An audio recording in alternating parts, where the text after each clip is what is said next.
यहाँ पे ये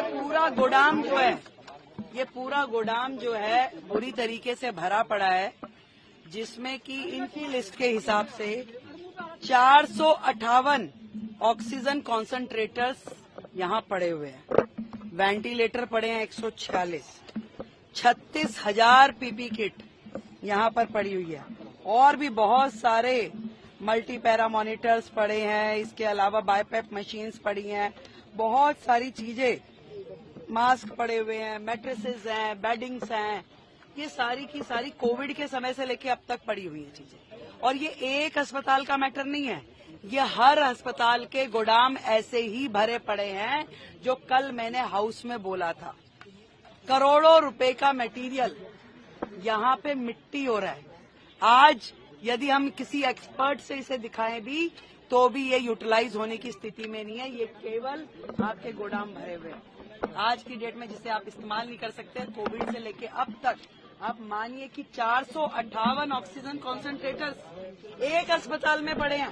बाकी के अस्पतालों की क्या स्थिति है?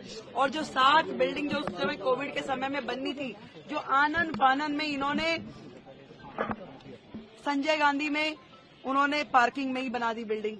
यहाँ पे इन्होंने पीछे के एरिया में, क्या एरिया है वो? स्पोर्ट्स ग्राउंड था, उसमें खड़ी कर दी बिल्डिंग, जिसमें किसी भी तरह की अस्पताल के लायक कोई फैसिलिटी नहीं करी गई। अनप्लान्ड तरीके से केवल एक पोटा केबिन जैसा स्ट्रक्चर खड़ा कर दिया गया, जिसपे करोड़ों रुपए की लागत से करोड़ों। कहाँ है हमारे हेल्थ सेक्रेटरी? हाँ जी, सेक्रेटरी साहब आइए। ये जो पीछे का पोटा केबिन बना, वो कितनी लागत का बना हुआ है? अभी तक कितनी लागत लगी है उसमें? जो यहाँ पे कोविड के समय में जो 7 बिल्डिंग्स में से एक बिल्डिंग है, टेम्परेरी स्ट्रक्चर जो बनाई थी, हाँ, सेमी परमानेंट स्ट्रक्चर, वो यहाँ पे अभी कितना % पूरा हुआ है? 60% पूरा हुआ है। कितनी लागत से बना था ये?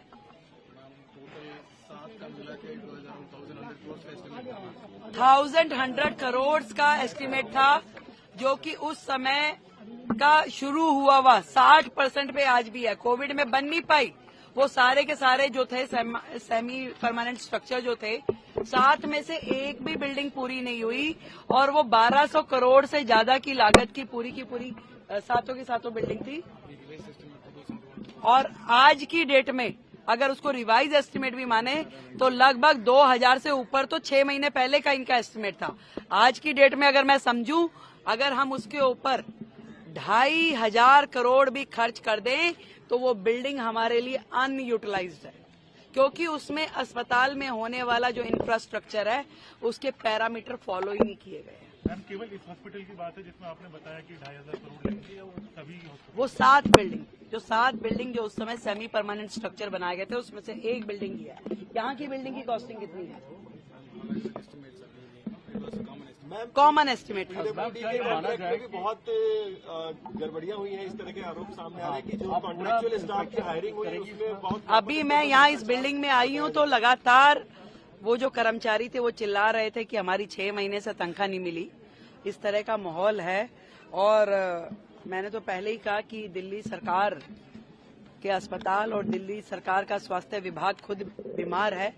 अभी इस तरह के न जाने कितने ही मुद्दे अभी खोज के हमें निकालने होंगे। जो लोग चिल्ला रहे हैं कि 2,500 दीजिए, पहले वो ये देखें कि दिल्ली सरकार वो किस हालत में छोड़ के गए, कितना करोड़ों रुपए का उन्होंने नुकसान दिल्ली की जनता का किया। आज इतना हजारों हजार सामान अस्पतालों में सड़ रहा है। ये एक अस्पताल की बात नहीं है, ये सारे अस्पतालों में इससे बड़ी बड़ी सूचियां पड़ी। आपने खुद पूरे के पूरे उसकी गोदाम की हालत देखी, आप बिल्डिंग की हालत देखिए। कर्मचारियों को तनख्वाह नहीं है, अंदर इंफ्रास्ट्रक्चर नहीं है, चीजें नहीं है। इस बीमार हालत का जिम्मेदार कौन है भाई? आज हमें तो इस स्थिति में आप देखे जा रहे हो।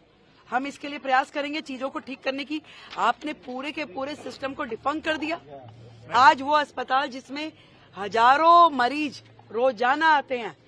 अगर आप ये वीडियो YouTube पर देख रहे हैं तो हमारे चैनल को सब्सक्राइब कर बेल आइकन दबाएं, और Facebook पर देख रहे हैं तो हमारे पेज को लाइक करें। 8 मिलियन प्लस सब्सक्राइबर, आपके इस भरोसे के लिए बहुत धन्यवाद।